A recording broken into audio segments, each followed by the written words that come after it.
facetuli Ciceronis pro Caelio oratio. Capitae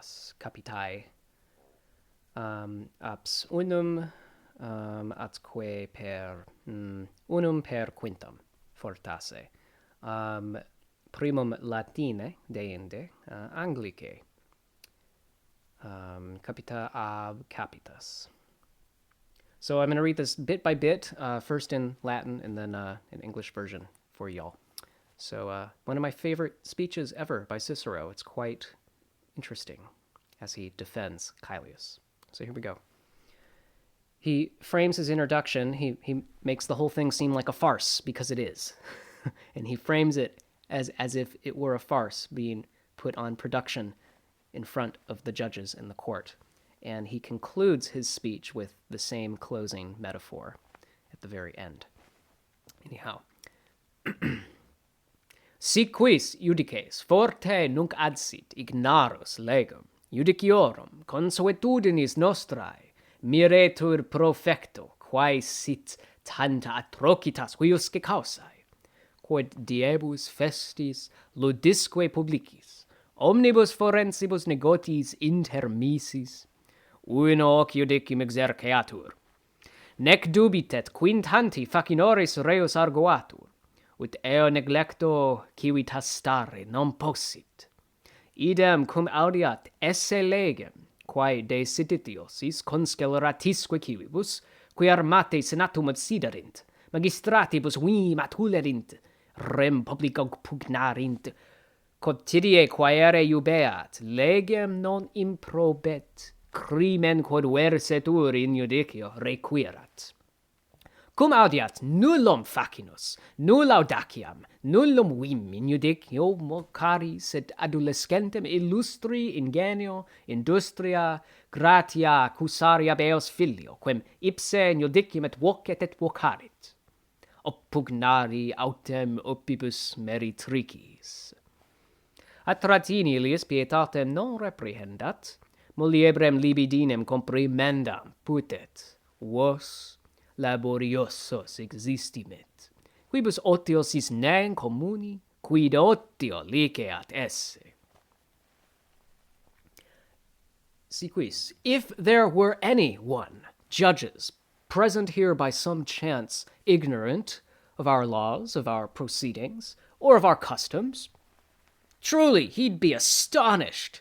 He would marvel at what great atrocities there must be in this particular case, that on these very days of public festival and games, with all other official business suspended, that would cause this trial alone to still be proceeded with.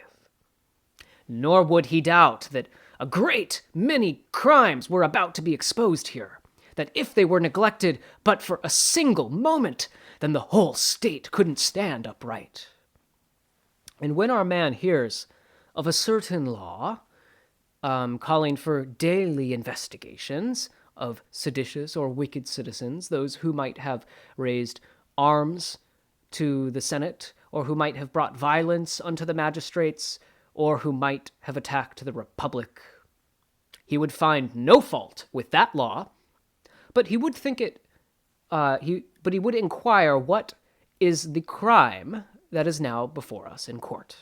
And when he hears that there is in fact no crime at all, no act of audacity or violence which was now before us, but instead that this young man of eminent industry, ingenuity, and popularity is being accused by the son of the very man who he himself is both suing and is sued by.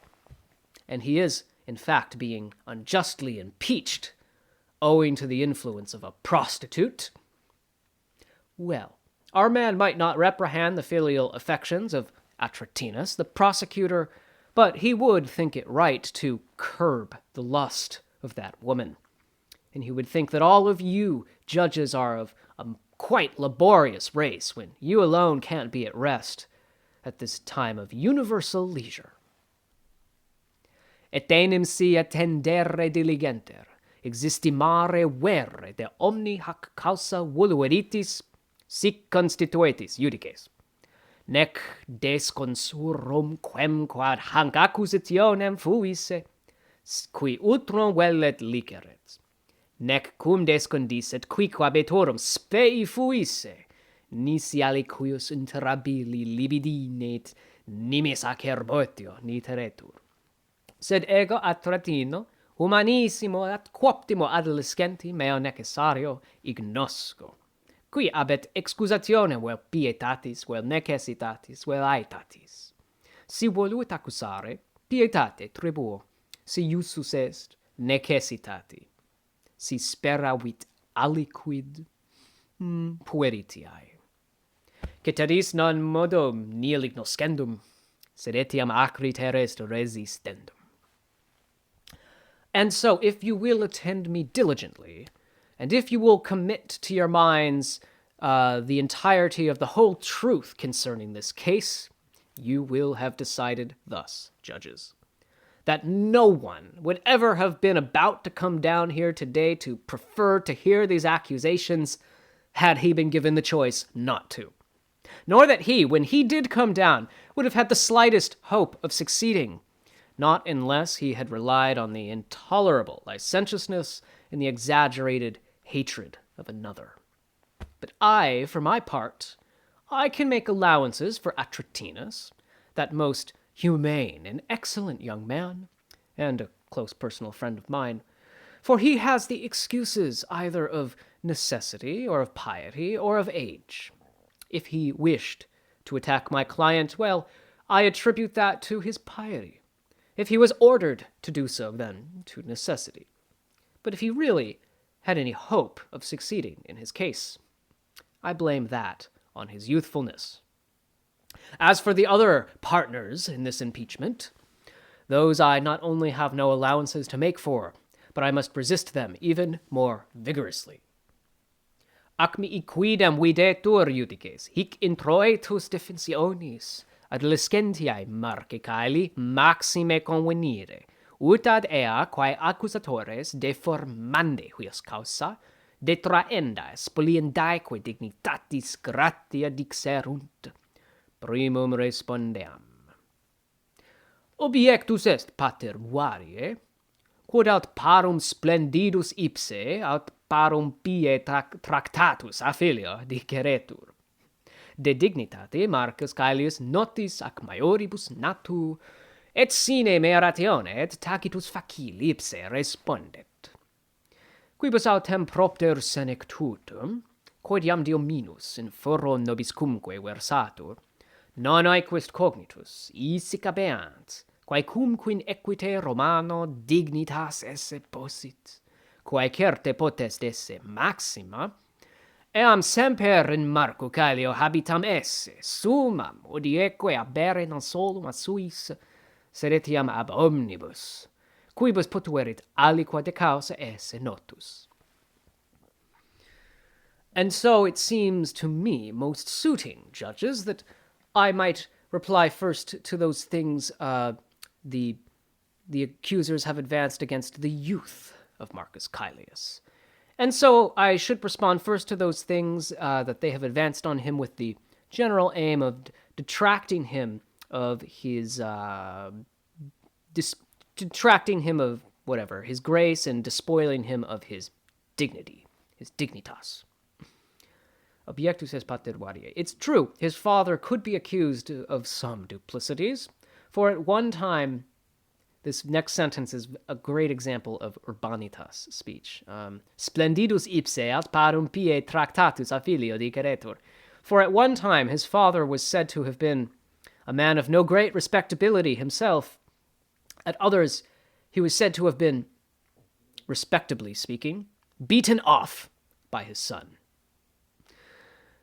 De dignitate, but on the score of dignity, Marcus Caelius, to those older men among us who have known him from his birth, is both without my needing to speak for him and most easily himself, even while silent, able to make a sufficient reply.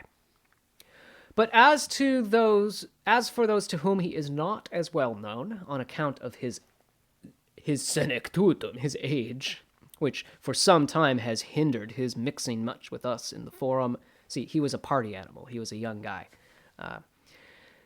Let them think this, that whatever honors can exist within the body of a Roman knight, and certainly the very highest can be found in such a body, that they are considered to shine out with great luster in Caelius, and moreover it is so considered, not only among those who know him, but to all those to whom any account of this case is known whatsoever.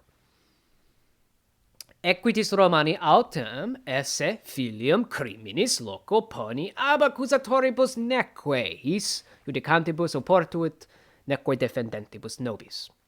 Nam quod de pietate existis.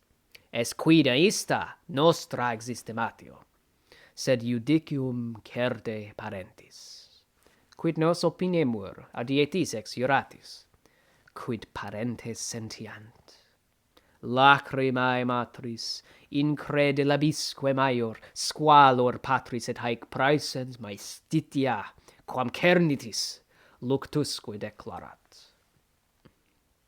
Nor should being born the son of a Roman equestrian be considered to be a crime by anyone, either by the present prosecution, or by you who are judges, or by us the defense. Now, what you have said about his piety, well, that can only be a vague opinion of ours. The truth of it must certainly rest with his parents. What our opinions may be, you might hear from witnesses. But what his parents feel to be the truth, behold those tears of his mother, her incredible sorrow, the squalor and mournful appearance of his father, his present distress and agony, which you all perceive, they do sufficiently declare it. Cicero loved to use props in his oratory, so here he brings out Caelius's parents as the props to be used in front of, the jury and judges. Continuing. Oh my god, I've got 3 minutes. Can I do it? Nam quod est objectum municipibus esse adolescentem non probatum suis, nemini quam praesenti praetoriane maiores honores habuerunt, quam absenti Marco Caelio. Quem et absentem in amplissimum ordinem coeptarunt, et eam petenti detulerunt, quae multis pedentibus denegarunt. Idemque nunc lectissimos viros, et nostri ordines et equites Romanos, cum legatione ad hoc judicium et cum gravissima et quartissima laudatione miserunt. Vidior mihi iacisse fundamenta defensionis meae, quae firmissima sunt, si nituntur judicios vorum. Neque nem vobis satis commendata huius aetas esse posset. Si non modo parenti, tali viro, sed veretiam municipio tam illustri ac tam gravi displiceret. Okay, now that objection which has been raised concerning his youth the objection raised concerning that while he was a youth, the people of his own town didn't think very highly of him. Well, the people of Puteoli never raised greater honors to any man among them than they did to Marcus Caelius while he was absent. For although he was absent, they co-opted him into their most distinguished citizens' board, and they raised those distinctions upon him without his even seeking them. So many distinctions that when I solicited them, they just refused to count them. But they have, moreover, sent some of their most lectissimos viros, their most leisurely men who really like couches, to be carried about on couches. They've sent some of their most lectissimos viros, both of our own order and of the Roman knights, with a delegation to attend this trial and to bear the most grave and ornate testimony in his favor. And so I seem now to myself to have laid the foundations of my defense, and they are the firmest possible if they rely on the judgment of his own people. For neither could his life be recommended to your approval, judges, if it displeased not only his father, so excellent a man, but also so illustrious and dignified a municipality. So ends my trial of Screencast-O-Matic. I hope you have enjoyed. Valete, amici.